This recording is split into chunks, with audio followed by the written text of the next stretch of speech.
The film begins in a post-apocalyptic Europe in the year 2024. The protagonist, Roger, works at a call center company. He is talking to a potential customer and delivering his canned lines, but the other person on the phone is still hesitant. Roger gets frustrated and stands up to take a break and drink water. His boss comes up to make small talk, asking him about his illegal biking hobby. Roger asks who told him that and speculates that it's his coworker, Monica.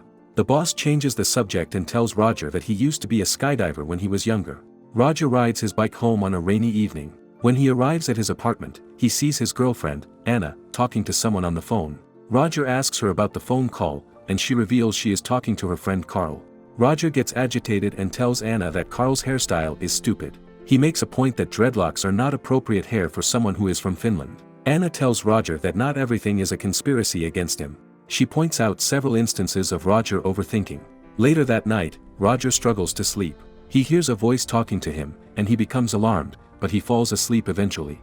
At 6 in the morning, the alarm goes off. Roger wants to sleep more, but Anna has something else on her mind. She tries to initiate lovemaking, but Roger isn't in the mood. Instead, he gets out of bed and goes to the bathroom. Roger stares at the shampoo bottle called Dangst to admire the model on the cover. After he finishes showering, he comes out to see Anna still sitting on the bed, spacing out. The atmosphere becomes tense and awkward. When Roger steps outside, he sees his bike completely destroyed. He knows there's no other choice but to take the subway. Upon entering the subway, Roger hears the voice again. He tries to ignore it and convince himself that the voice is just his mind playing tricks. Roger rides the train, and when he hears the voice again, he talks to it. They have a conversation about Anna. The voice suggests buying a hidden camera to see if Anna is cheating. Roger argues against the voice's advice. When Roger gets off the train, he sees a familiar face. He sees Nina, the woman on the cover of Dangst shampoo. Roger follows her, but the voice tries to dissuade Roger from doing so. Nina boards a train, and Roger follows. He peeks at her from a distance to confirm if she is the shampoo girl. His hunch proves true, but the voice tells him to stop following and return to his workplace, or he'll be late. Roger gets off at the next stop and continues following the woman. However, he is caught off guard when Nina appears before him. She asks him if he is following her. He becomes flustered, and tries to explain himself while the voice in his head attempts to stop him from talking. She then asks him if he is hearing a voice and offers to tell him where it's coming from. Roger denies the existence of the voice. After the conversation, Nina steps back and leaves. Roger thinks about returning to his workplace during lunch. While planning for his trip, he hears the voice again, but this time, it's ordering pizza. Roger asks the people around him if they hear it too, but no one answers. He writes down the address he heard on his palm. After that, he checks the route of the trains and prepares to board a train going to the address he wrote down. Unfortunately, he is knocked unconscious while walking, attempting to reach his destination. Roger wakes up inside a room with two imposing security guards. They ask him if he hears a voice. Roger thinks he is being interrogated for following Nina, so he explains himself. He describes the woman on the Dangst shampoo cover as his dream girl. One of the guards agrees that the girl on the cover is indeed pretty. Suddenly the phone rings, and the guard gets on a call with someone. After that, the guards pry open his clenched fist and erase the address he wrote there. Then the guards let him go. While Roger contemplates, we get to see an aerial view of the subway system connecting all of Europe called the Metro. In the next scene, Anna receives a call from Roger's boss. He informs her that if Roger does not arrive at work before lunch ends, he will be replaced. Anna has a blank look on her face. She wonders what could have happened to Roger. Back at the subway, Roger overhears a commotion. When he checks it out, he finds himself watching a live recording of a game show called Asylum. It's a popular show where immigrants are given a chance to live an affluent life in Europe if they win. However, if they lose, they get catapulted into the air for people's amusement. The game show hosts ask contestants to answer a question with 30 words. One of the contestants stutters and fails to give a satisfying answer, so he is sent flying out of the venue. While watching the show, a person comes up to Roger and calls him Stefan. Roger tries to correct the man, but he insists on making small talk. The man points out that Roger is still wearing the shirt he wore during a previous party.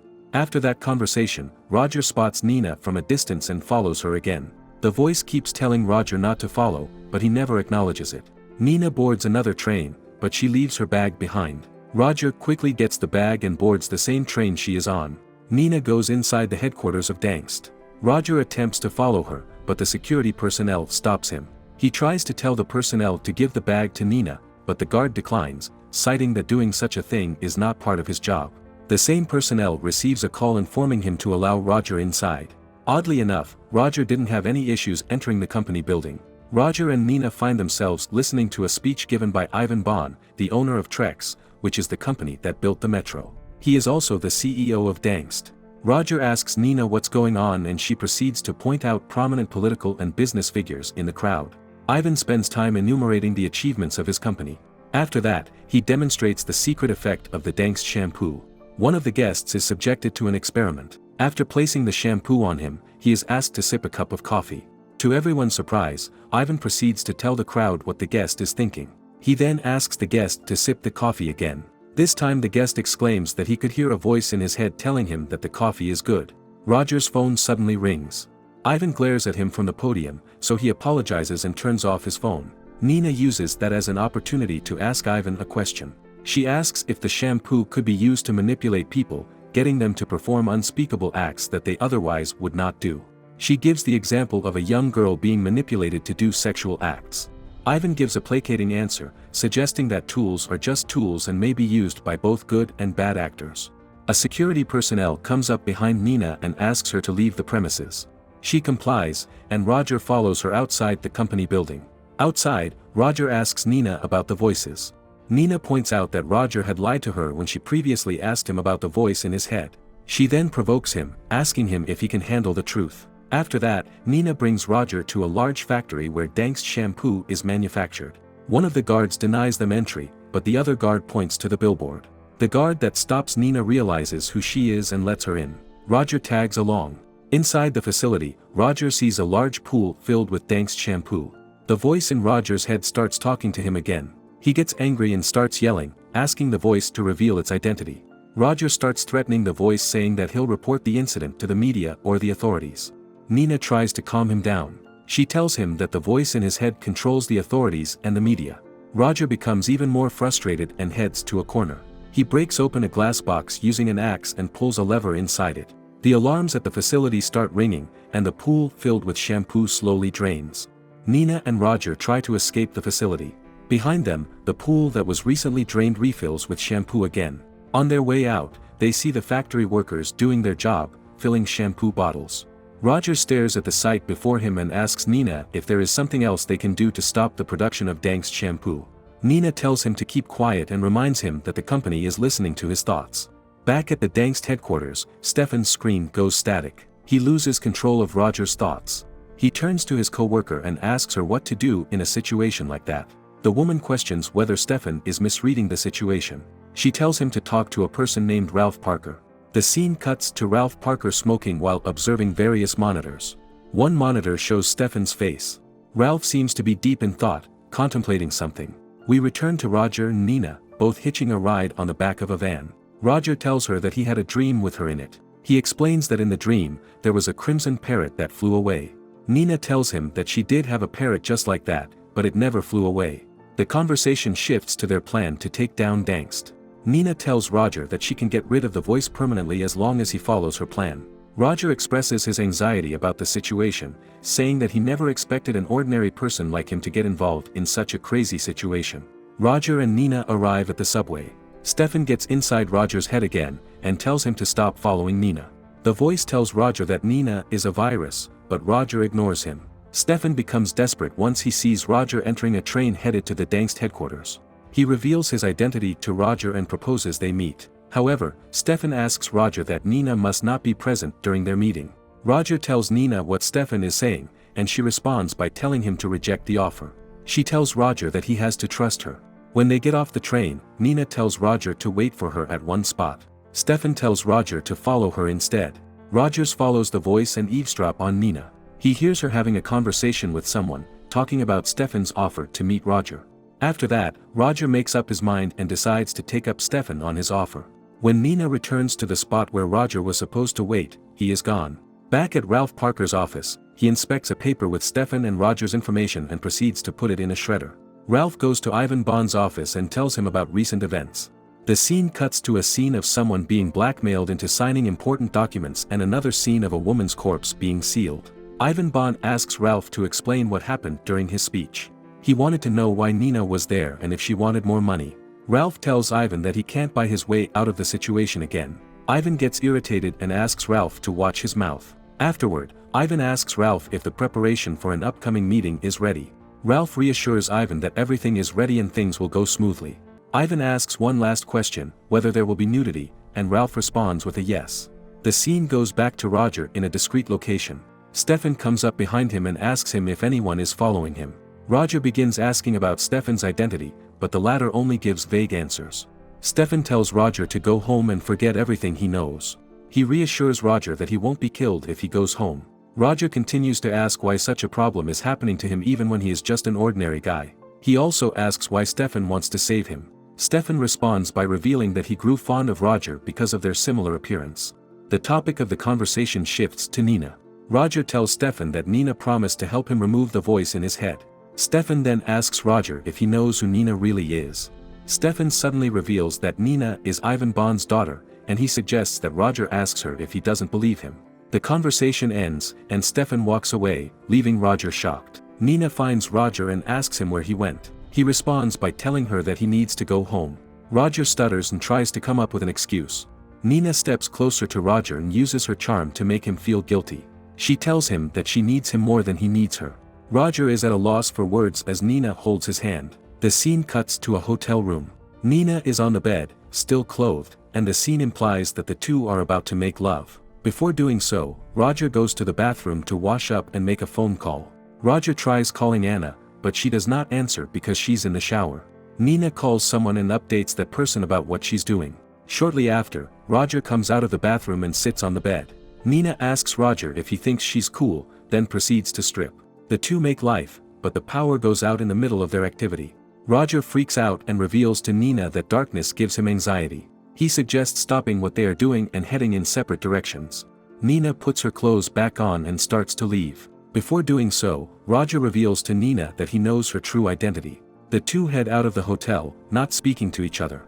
Nina breaks the awkward silence by asking Roger if he has ever been to New York. She proceeds to tell him about her traveling experience and her ability to identify a city just by the smell of the surroundings. Nina then transitions the topic back to her plan to take down Dangst. Roger gets a call from Anna in the middle of the conversation. She scolds Roger and asks him where he has been since he didn't come to work. Anna tells him that he asked Carl to keep her company in the meantime. Roger becomes livid after hearing that, so he hangs up. Roger asks Nina about her plan. She tells him about a device called a flux compression generator. It's an item capable of releasing an electromagnetic pulse that renders every electronic device useless within a 500-meter radius. Roger asks where to get such a device, and Nina shows him her bag.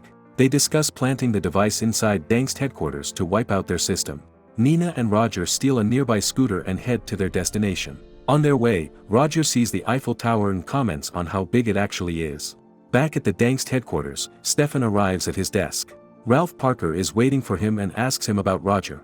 Stefan lies and tells his superior that Roger is at home. He also makes an excuse as to why he wasn't at his desk earlier. Ralph feels like Stefan is not being completely honest, so he takes him somewhere private to talk. Instead of going to an office, Ralph brings Stefan to a nearby subway.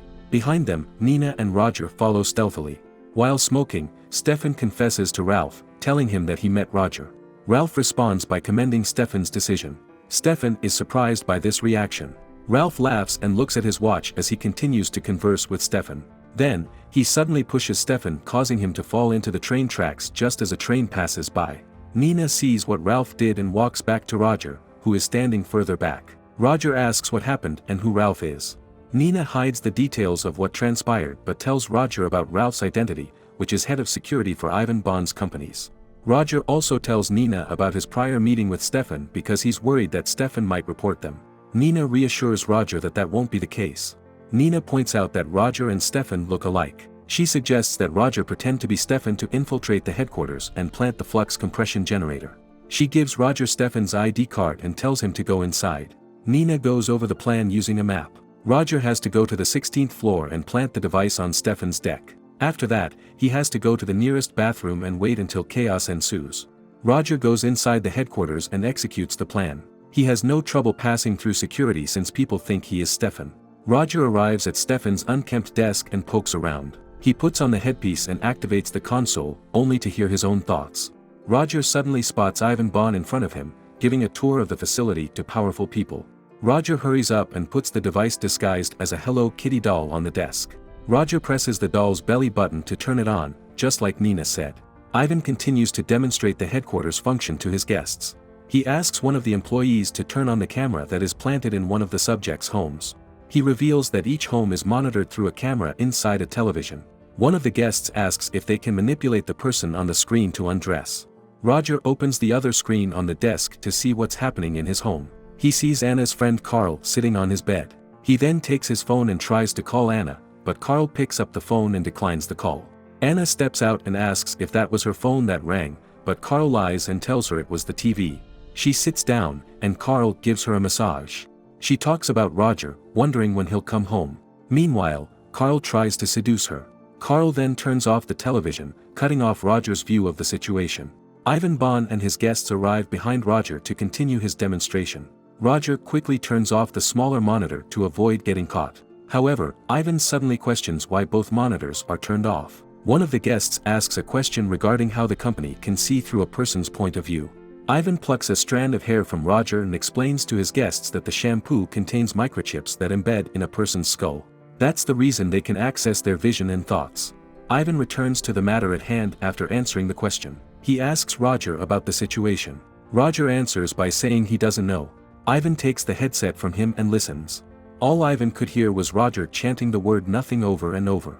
Suddenly, the small monitor turns on, showing Ivan's face.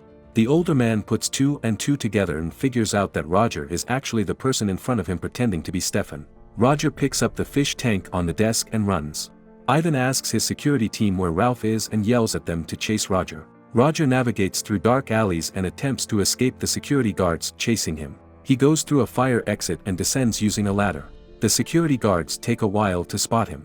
When they see Roger climbing down, they fire their guns at him. Roger is startled, causing him to lose his grip and fall down. Fortunately, he survives the fall. He then gets up and continues to run. Roger finds himself running on train tracks. He finds a spot in the wall and hides there. The guards spot him and walk toward his location. One of them points a gun at his head and prepares to fire. Before that could happen, a train arrives, running over the guards. Since Roger is in a crevice, he is safe. Back at Ivan's location, the Hello Kitty doll beeps faster and faster. Ivan notices it, and he is reminded of his daughter. Then the doll explodes, incinerating Ivan and everyone around him. Roger hears the explosion and crouches, clutching the fish tank in his arms. Later, he sees Nina get on a train, and he follows her. Nina calls someone and tells them her location. Shortly after, the train stops, and a person enters. Roger peeks from a corner and sees Nina kissing Ralph Parker. Nina and Ralph talk about what transpired. Ralph tells her that all the witnesses have been eliminated and that it will take weeks before the bodies can be identified. Roger's phone rings, which shocks Ralph and Nina. She recognizes the ringtone. Ralph stands up and pulls out his gun. He quickly finds Roger and points the gun at him. Ralph says he's not a fan of leaving witnesses, so he counts all the people inside the train and calculates the bodies he'll leave behind. Roger closes his eyes and thinks to himself that he never imagined he would go out that way. Out of nowhere, a bullet pierces through Ralph's face, and life leaves his body. Nina appears from behind, holding a gun. She fires 2 more shots at Ralph's body to make sure he won't get up. Roger is confused and asks Nina why she did that. She responds by telling him that Ralph is no longer useful. Roger then asks Nina if she sees him the same way, as he is no longer of any use to her. She doesn't answer directly and instead allows him to get off at the next stop. Roger rides another train so he can go home. While finding a seat, he spots a man holding a bottle of Dank's shampoo. He tells the man to not use that shampoo and sits next to him. The man tells Roger that he believes him since he has kind eyes. Then the man pours a bottle of water into the fish tank that Roger is holding. Back at Roger's apartment, Anna is watching the news on the TV. At the same time, she's packing several items, implying that she might leave soon if Roger doesn't come home. On television, the media reports on Ivan Bond's passing. Nina can be seen on the news giving a speech after inheriting her dad's companies. The apartment door opens, and Roger steps inside. He approaches Anna and asks her if he has lost her already. He gently grabs her face, and they kiss. Shortly after, the scene cuts to them cuddling while looking at the somber view outside their place.